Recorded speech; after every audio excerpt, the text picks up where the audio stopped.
for what to believe. But one thing about it is Nolan was murdered. It's starting to look like help has arrived. 3 people sitting in 3 different states, none of whom ever met Nolan Wells, are now facing federal charges because of what they posted on TikTok and said about this case. Details that until now, no one knew. One threatened to kill a judge and her children. One called a witness and said he was standing outside their house. A viral photo that millions treated as a breakthrough turned out to be a week old. This is the part of the story nobody is covering. Is there reason to suspect that Nolan Wells' friends had something to do with his death? Let's start with the development that should have been the biggest headline of this entire case and somehow got buried under everything else. 3 people from 3 different states have been charged in the United States District Court for the Southern District of Mississippi over threats connected to this investigation. 3 complete strangers who, according to reporting on the case, do not appear to know Nolan, his family, or anyone in the boating group at all. Enter Edward James Porter, a guy living in a Berwyn apartment outside Chicago who somehow decided this Mississippi case was his business. Nothing in his background ties him to the Gulf Coast. Nothing connects him to Nolan or anyone around the investigation. He's just a local with a lengthy history of domestic violence and threats who on July 31st picks up the phone and starts dialing numbers he has no business calling. According to the feds, he reaches one witness and tells them he's coming to kill them and their entire family, then texts them their own home address like a sick little proof of how close he already is. Minutes later, he's on the line with someone else from the same circle, spelling out an even uglier plan. Kill them. Kill whoever's in the house, including any cops who show up, cut the body into pieces and stuff it in a suitcase. The family on the receiving end of all this?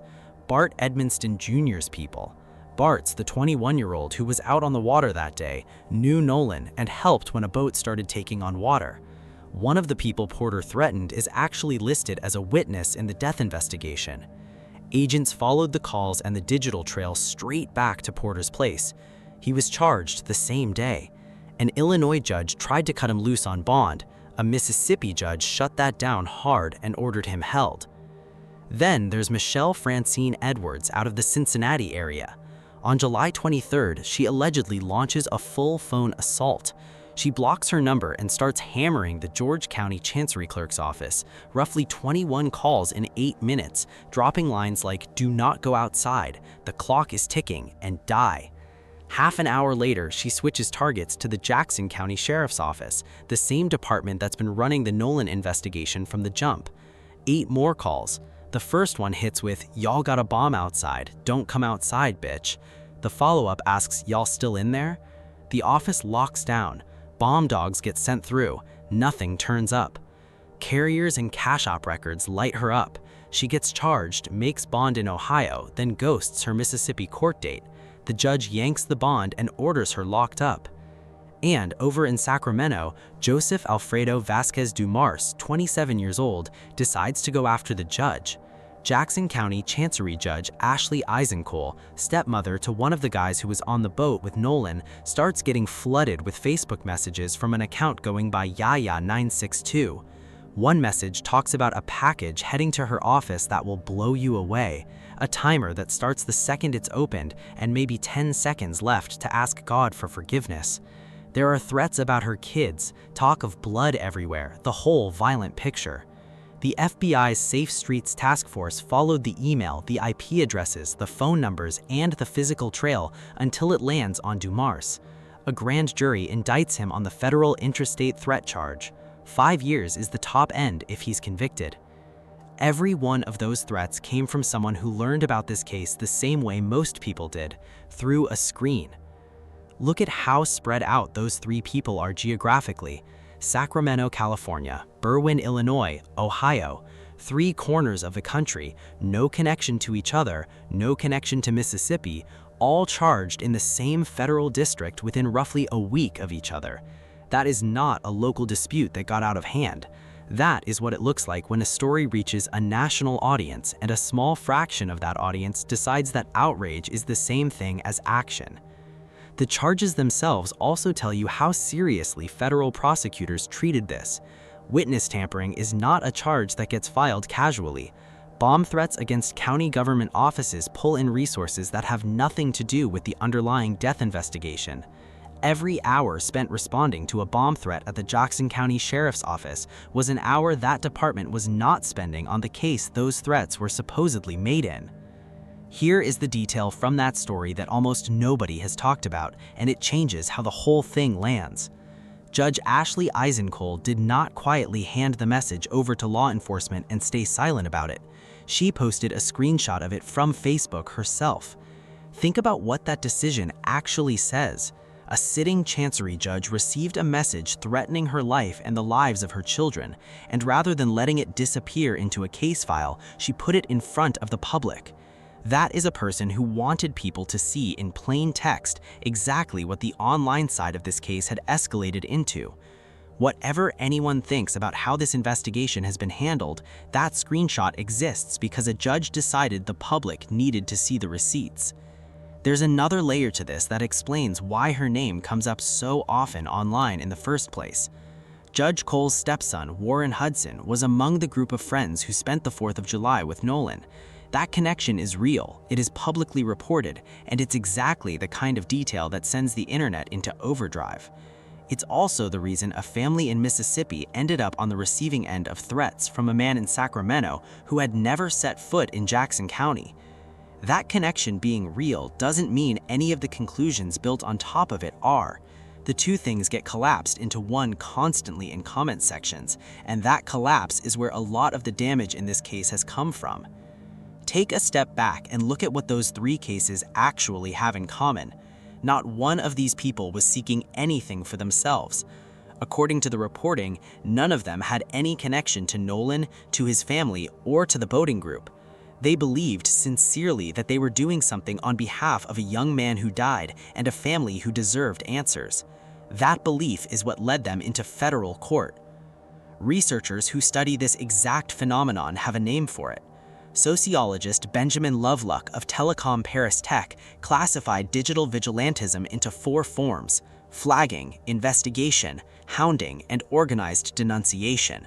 What happened in this case didn't stop at investigation, the part where people pull public records and compare timestamps. It moved into hounding and denunciation, where the target stops being a question and starts being a person with an address.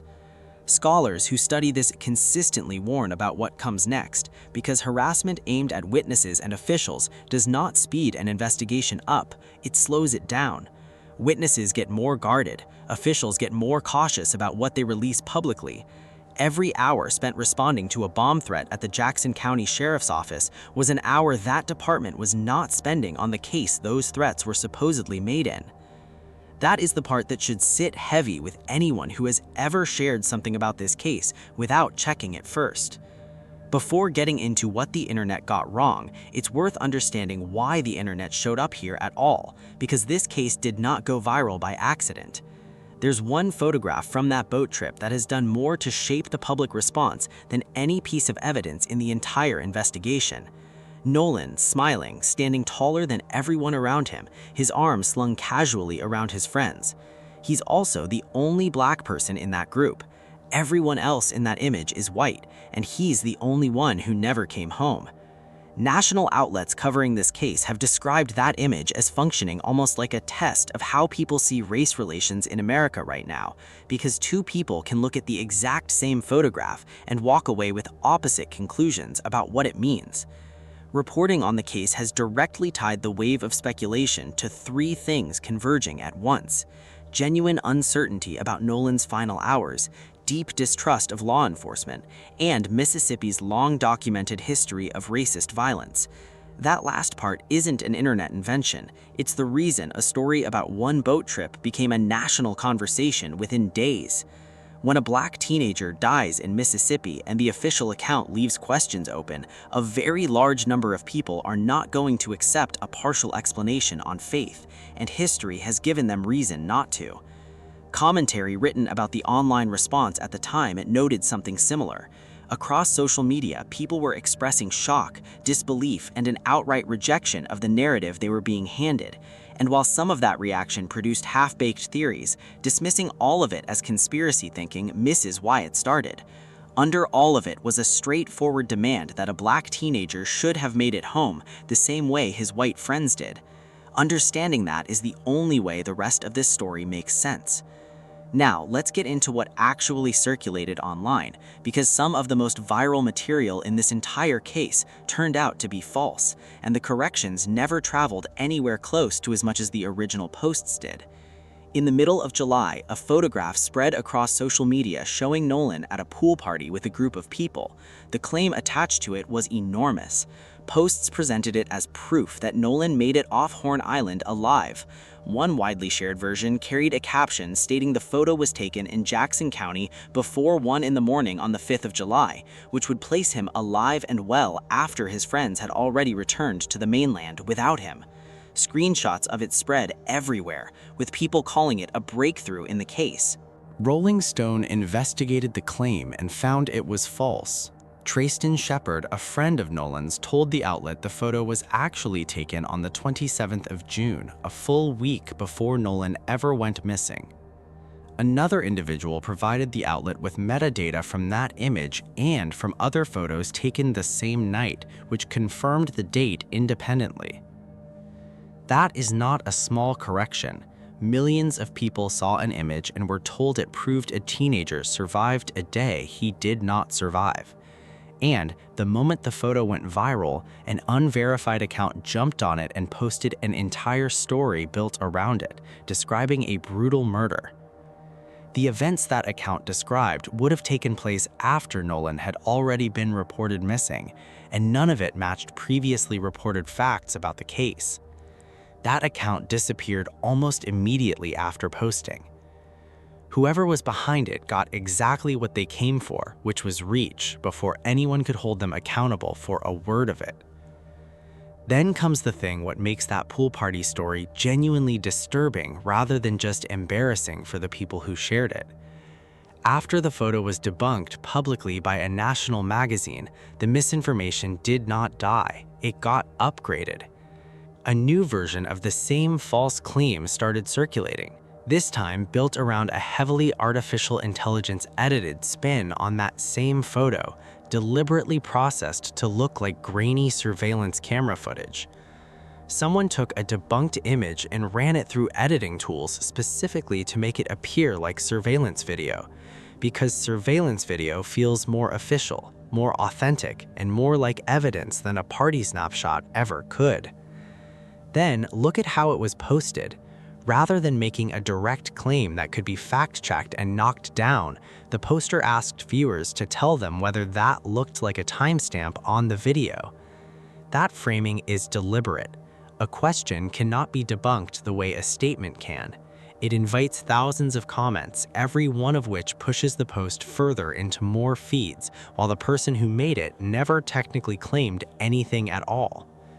That is engagement farming built on top of a dead teenager, and it worked well enough that it kept spreading after the original claim had already been publicly dismantled. The pool party photo was not the only piece of viral material in this case that fell apart under actual scrutiny. There was also a video that huge numbers of people believed showed the last known footage of Nolan alive, recorded around 3:30 in the afternoon on the 4th of July.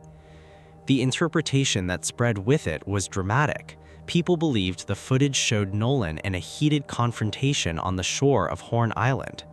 People believed they could hear him yelling at someone to give him back his phone.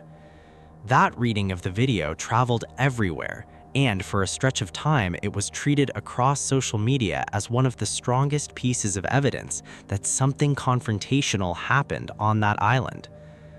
Trayston Shepard, the same friend who dated the pool party photo, told Rolling Stone that the voice people were hearing in that recording was his own, not Nolan's. He said he did not believe Nolan was even shown in the footage, that he was just out of frame, hanging out in the water along the shore. His words on it were about as clear as it gets. Those were not Nolan's words, they were his.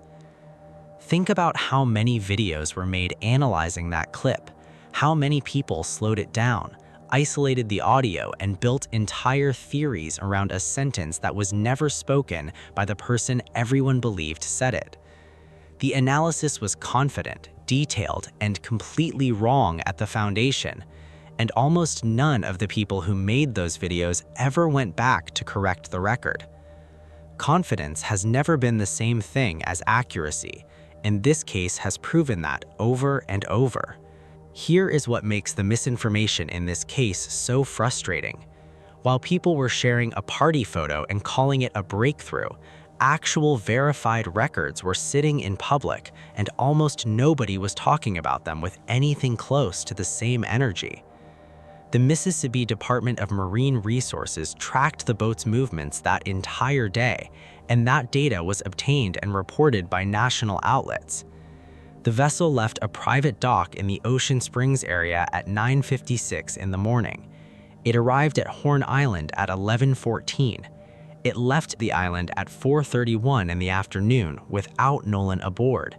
It traveled into Fort Bayou around 5:52 that evening and returned to the dock at 6:06. Later that night at 7:19, it went to the Fort Bayou boat launch, where it was pulled out of the water and then traveled overland to the Biloxi residence of the boat's owners. Every one of those timestamps is documented. None of it required enhancing a compressed video or guessing at a shadow in a photo. It came from a state agency and was reported by national outlets, and it's more detailed than anything that came out of weeks of amateur video analysis.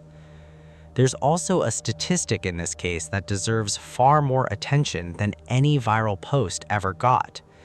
Officials confirmed that Jackson County has no recorded drowning deaths at Horn Island within the last 6 years, not one. That single fact does more to justify skepticism about the accepted version of events than every debunked photo combined, and it barely traveled at all compared to material that turned out to be false. The real material has been available this entire time, it just never had the emotional pull of something labeled a bombshell. On the Nolan Wells update. I'm so perplexed. I'm so confused. Is anybody else out there in TikTok world confused just like I'm confused? Because when did Nolan's family become the people who weren't part of the investigation? What? This family has gone through utter hell for the last 6 weeks plus. 11th of July, Christine Wansley posted a message on Facebook that should have ended a lot of this. Her words were blunt. She said the internet was unhinged. She asked her family, her friends, and Nolan's friends not to engage with what was being spread and to take care of their mental health. Hear that again and consider the position she was in. Her son had been found dead 5 days earlier. She hadn't buried him yet. She had no answers about how he died, and on top of all of that, she was spending her time going through her own social media, debunking artificial intelligence-generated content about her own child, and asking strangers to respect her family's privacy. There's a real tension in this case that deserves to be named honestly. The same online attention that spread false photos and fake stories is also part of why this case never faded from national view. Without that attention, the NAACP and the Congressional Black Caucus may never have gotten involved. Without it, the pressure that led to independent experts examining the evidence may never have built. The internet did not only cause harm here, but the mother at the center of it drew a line in July, and a lot of accounts kept going anyway. While all of that was unfolding online, the family's legal team was moving in a completely different direction, and this part barely got covered at all. Ben Crump has been working alongside Mississippi attorney Gary Bufkin of Carroll Bufkin, the Ridgeland-based firm handling the estate filings. Together, that team issued letters directly to Nolan's friends and to some of their relatives. Those letters told the recipients not to delete records and declared an intent to sue. Understand exactly what a letter like that does, because it's not the same as a lawsuit. It's a preservation demand backed by a stated intention to litigate. Once someone receives a letter like that, deleting records is no longer just a personal decision. It becomes something a court can be told about later, and courts do not look kindly on records disappearing after a party was formally warned to keep them. That's why the timing of the platform subpoenas is so significant. Around the same window, subpoenas went out for records from Facebook, Instagram, WhatsApp, Snapchat, Life360, and TikTok. That's not a list built around one type of evidence. Snapchat and WhatsApp are where private conversations happen, often with messages that vanish on their own if nobody preserves them.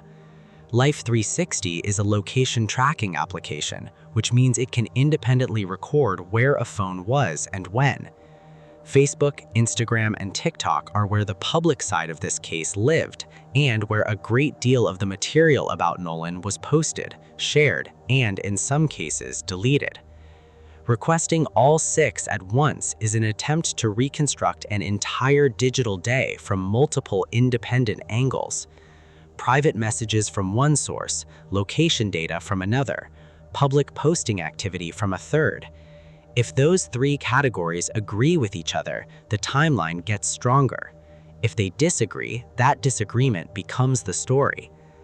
There's something worth noticing in the fact that TikTok appears on a list of platforms whose records are subject to investigative subpoenas, while TikTok is simultaneously the place where most of the public speculation about this case is happening.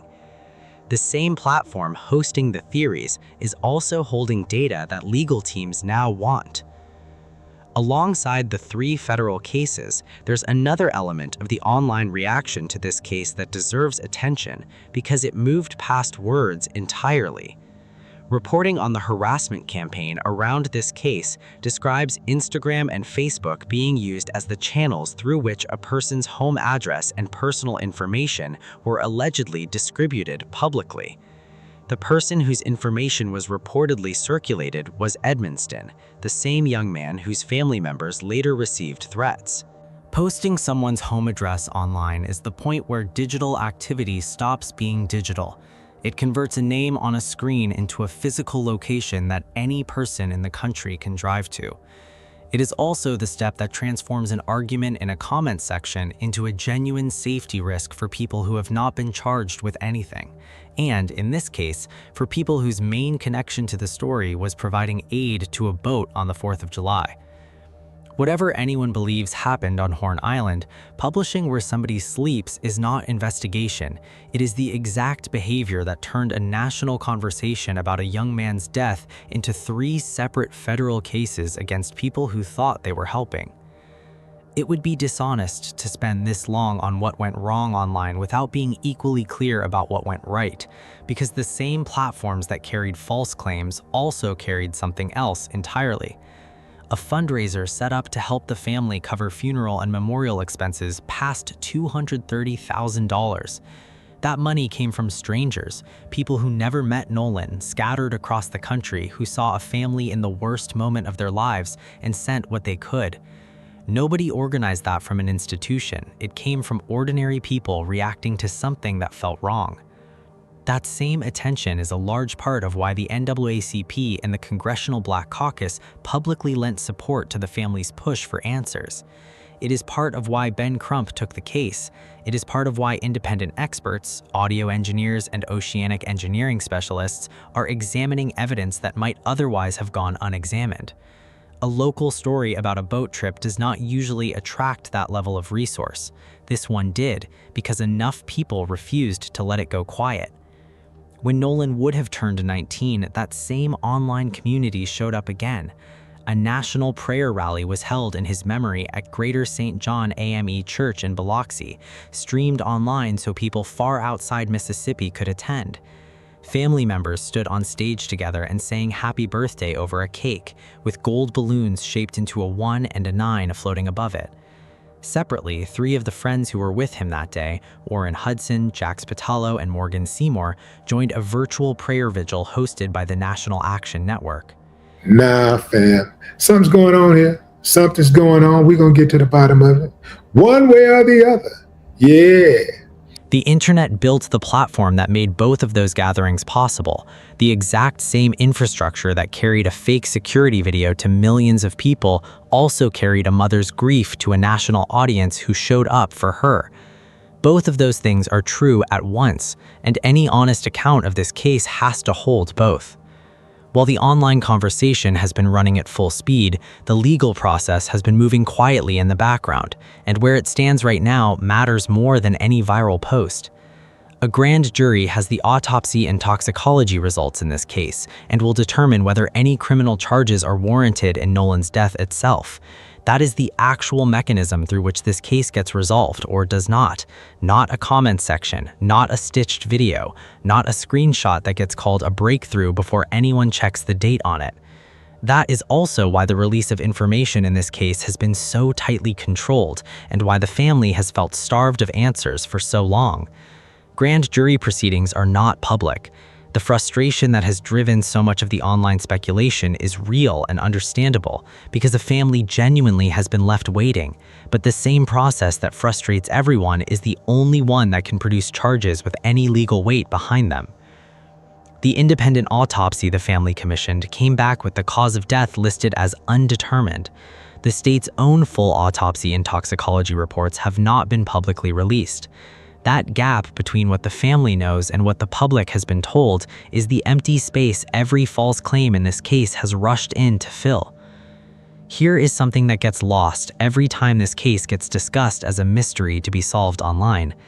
Investigators are still publicly asking for help, and the help they want is specific. The Jackson County Sheriff's Office has said the investigation remains active and ongoing, and officials have asked anyone who is on the northwest part of Horn Island on the 4th of July to come forward with photos or videos from that day.